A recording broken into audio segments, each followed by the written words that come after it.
it is no surprise that playing earnings can offer you a lot of potential rewards. It can also offer you a lot of potential risk. And I like to mitigate risk while maximizing potential profits. And I want to go over my strategy with you guys, or at least one of my strategies, what I am specifically implementing for Facebook and Apple earnings, and how my strategy in particular really minimizes potential risk and maximizes potential reward. Now, if you guys copy any of these strategies, which I do not recommend you do, you are liable to lose all of your money, because I've been doing this for a very long time, and I am going to go over exactly what my strategy is, but you could lose all of your money. So that's a quick disclaimer here. If you trade options, you don't know what you're doing, you dive into it with hardly any understanding of these things, you could lose all of your money.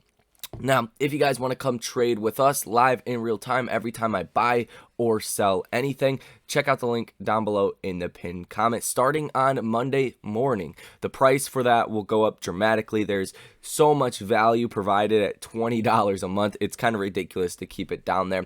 I do personally answer all of your guys' questions that you have. If you're stuck in a bind and you need a little bit of assistance or a little bit of extra knowledge to go along with that, make sure to provide that as well. So we'd love to have you come join if you guys want to. If you join before Monday, your price will not be changed. That is locked in for the duration of the time that you are in that program. But nonetheless, we got a lot to talk about. Hopefully make some serious money. Hit the like button, subscribe to the channel if you guys find value out of this video, and without any further ado, let's get to it. So first thing we must talk about is what is currently going on in the stock market. Why stocks like Facebook and Netflix are dropping 25-35% when they report earnings. There's a simple logic here, and this is how it goes. Those companies are running out of growth. Facebook lost users last quarter for the first time ever. Netflix, for the first time ever, lost subscribers. So in this market environment, if you're paying a lot of money on a price to earnings ratio for these companies that are supposed to be growing over 10% per year, and they all of a sudden stop growing like that, you're going to get those big haircuts. Now, for certain stocks, it's a little bit different, right? A Facebook and a Netflix are totally different companies in their own regards. One subscription based, the other one is purely advertisement based. But it's the same logic here. If growth is slowing down, or at least going away, and these companies are seeing negative growth, that's where you can get these huge drops. And Facebook and Apple specifically have a lot on the line coming this earnings season. And why I say that is because Facebook, yes, they already do have a very low valuation, a 13 price to earnings ratio. That is very cheap. For comparison, Apple has a 27 price to earnings ratio. So Apple on a PE basis is over double as expensive as Facebook. But why is that still? Well, people expect Facebook or Apple to keep growing at astronomically high paces. And I personally don't think that is going to happen. I think 2022 is going to be a very challenging year for Apple, to say the least. A lot of their demand was pushed up over the past 2 years, and I don't think they're going to be able to grow comparatively to their 2021 numbers when everybody was getting stimulus checks. Now, I could obviously be wrong, but I do think in 2022 they will see negative year-over-year growth. So I think they are specifically on the chopping block to see a big drop. And, even Yahoo Finance terms, they are overvalued. Facebook is considered undervalued on Yahoo Finance terms, and they are. Facebook is undervalued at 13.37 PE. But at the same time, Facebook is in a really bad situation because they're not only losing people from their platforms, Instagram, Facebook, WhatsApp, they're losing users, so that's ultimately going to hurt their ad business, but they're also pursuing the metaverse, which they are spending tens of billions of dollars on every quarter, and that is not expected to actually turn a profit or make any substantial revenue for at least the next 5 to 10 years. That's what Facebook said. So if they just keep losing money and also losing subscribers, this 13.37 PE could actually be seen as expensive, right? Because Facebook makes a lot of money. They have a lot of margins. They made about $40 billion in 2021, about $117 billion in revenue. But if they are spending, 10, 15, 20 billion a year on the metaverse, and that's hurting their bottom line, well, maybe in 2022 they only make 30 billion in revenue or 25 billion in revenue. And that's where the real problem is for Facebook. And it's going to depend if they have users leaving the platform and how much money are they spending on the metaverse. Those two things, if that comes in really, really negative, both of those, they lose users and they also are spending too much money on the metaverse, then that's where you could see another big clapping to Facebook. And we'll talk about really what I expect as far as price action on the positive and the negative side of this. But I do want to talk about Apple as well, because Apple is valued much higher. Somebody would argue Apple is overvalued relative to what I just said. It's going to be hard to grow comparatively to 2021 in 2022, because look at how much they grew in 2021 and look at a normal year for Apple. 2018 revenue, 265.6 billion. 2019, 260 billion. They actually lost $5 billion less revenue in 2019. In 2020, 274.51 billion in revenue, 57 billion in earnings. And the earnings have, been pretty flat for Apple besides 2021 and 2018. They actually made $59.53 billion of revenue. In 2020, they made $57.41 billion of earnings. So they actually made $2 billion less profits to the bottom line in 2020 comparatively to 2018. So this was really stagnant growth in here. But everything changed in 2021. My personal belief was because of the stimulus, the unemployment boost. People went out and bought Apple products. And they had $365.82 billion of revenue in 2021 and almost $95 billion of earnings in 2021. I don't think they're going to be able to make these same numbers again. I think they're going to be substantially less, closer to $200, $300 billion. So they could actually lose 10, 15, 20% revenue year over year in 2022.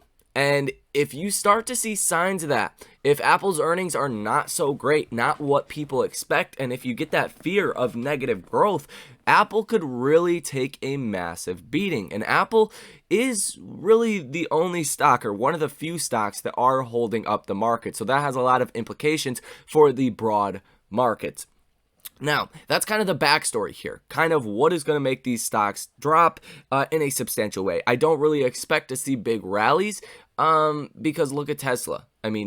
They had like the best earnings you could possibly imagine, beat across the board. They were up 10% at one point. The markets did not care. They sold it all the way off to almost going negative on Friday. So I don't really expect big rallies. But nonetheless, we're not really playing direct earnings. We're not risking all of our money on direct earnings. So specifically for Apple, I'm pretty bearish on Apple. And the markets don't expect Apple to drop something crazy like 25%, 20%. They're not expecting that. So the actual premiums on the option chain are very, very cheap. Look at the money put, 4% to break even. That is really, really cheap. If you look even further down the chain, for $32, you can get a 130 put with a 19.70% break even. Okay, got that.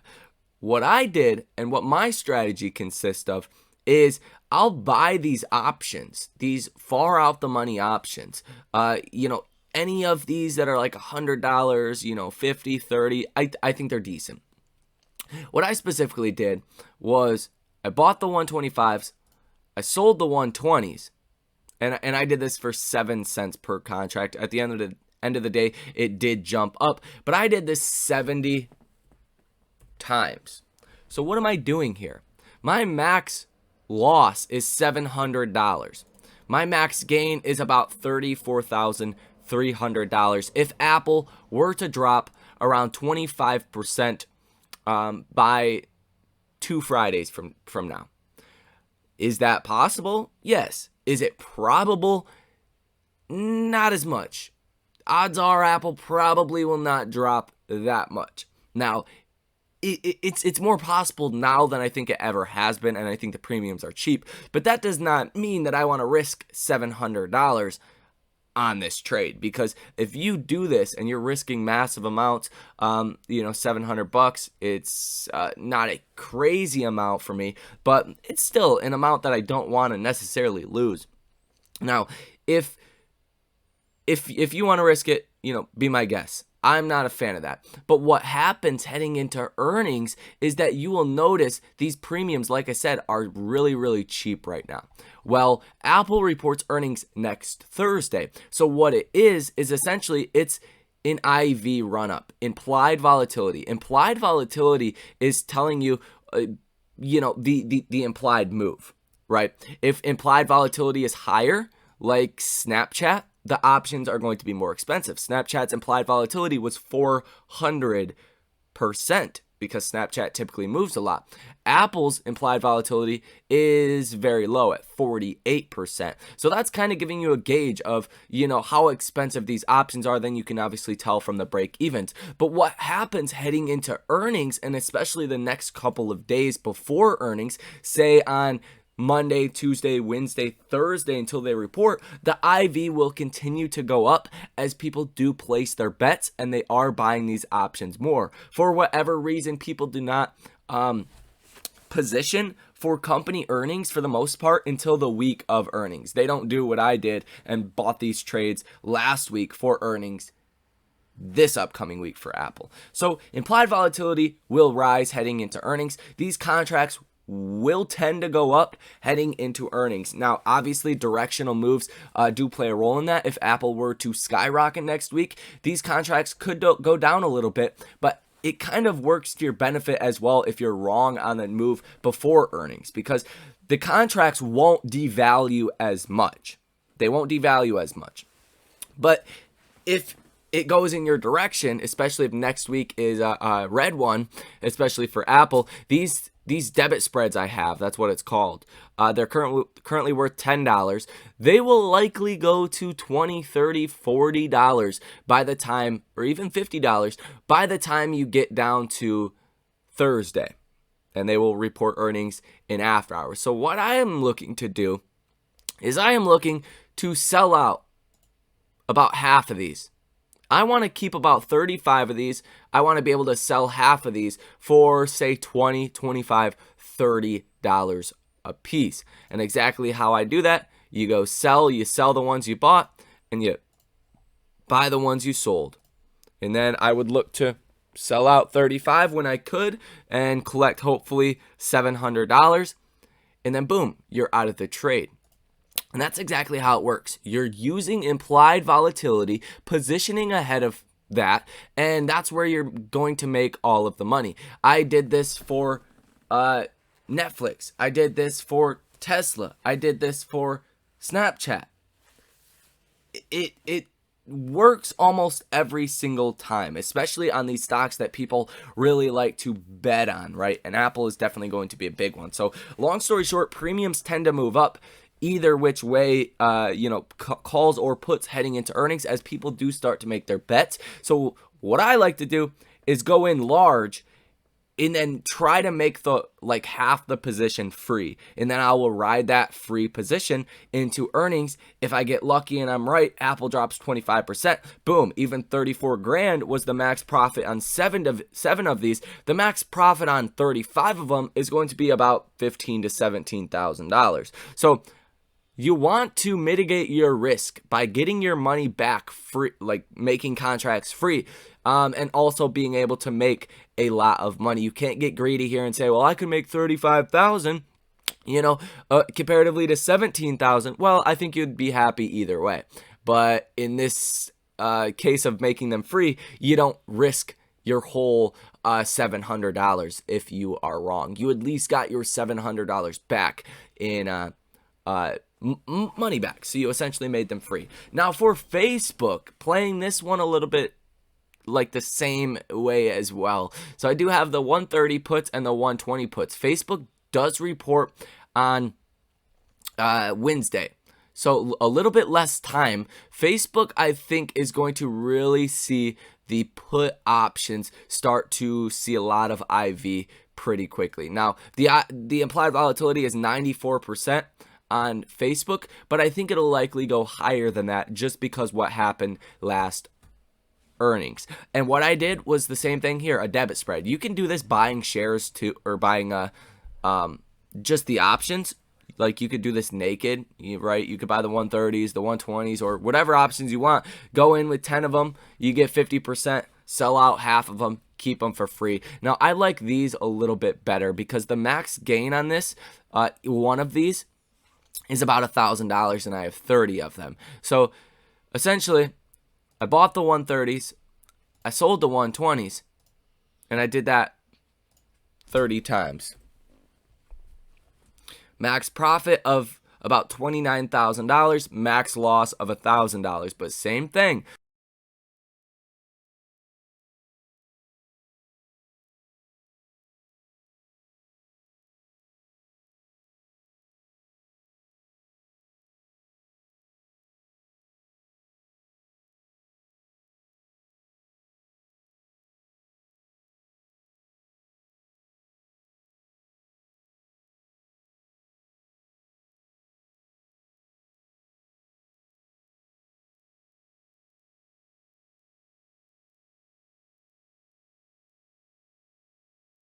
I want to preferably make half of these free, still have a max profit of $15,000 if Facebook drops 35% on earnings. I think it's possible, but it's not as probable given where Facebook currently is. Now, I think it could definitely happen if they're losing a lot of money on the metaverse, if they're doubling down on that, if advertisers are starting to leave the platform, if users are leaving Facebook, that's where you could get a 35% decline or more.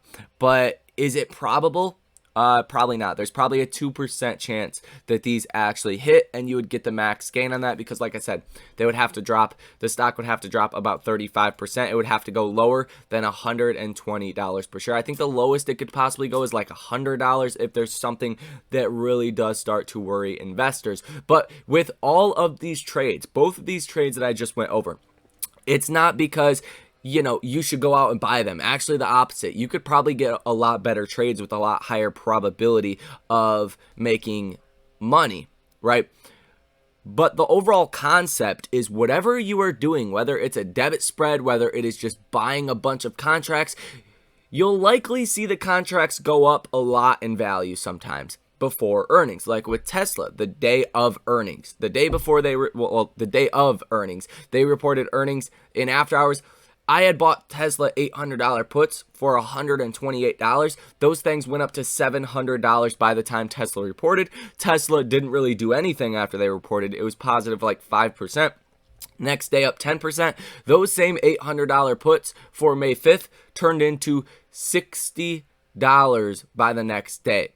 They lost 1,000%, more than 1,000% of their value. So that's why it's very important to at least get your initial investment back like I did, so you don't lose all of those gains and lose all of your money. Obviously, if you want to be a degenerate just like I am and just YOLO all your money, feel free to do that as well. I'm not here to tell you to buy or sell anything. These are only simply my strategies, and long story short, you want to protect your capital and you want to make contracts free if this is how you trade. You don't want to go into it risking a lot of your money until, in my personal opinion, you get your money back and you can make some free trades. So that's basically it. That is the strategy that I like to do. Play the run up a couple days before. You'll get the IV, contracts will go up. You flip out, make them free. It's not always guaranteed to go up, but especially in this earnings season, that's what has tended to be the case for Netflix, Tesla, and Snapchat. I would highly doubt it would not happen to Apple or Facebook. Now, if you guys have any questions, come join us in the trading group, link down below in the pinned comment. By Monday, we will be changing the prices on that. So if you want to lock in the lowest rate that you will ever see on that program, link down below in the pinned comment. On Monday, prices will go up. It's going to be a very exciting week next week. I hope you guys are ready. But that is going to be all for this video. Enjoy your guys' weekend, and I will see you in the next one.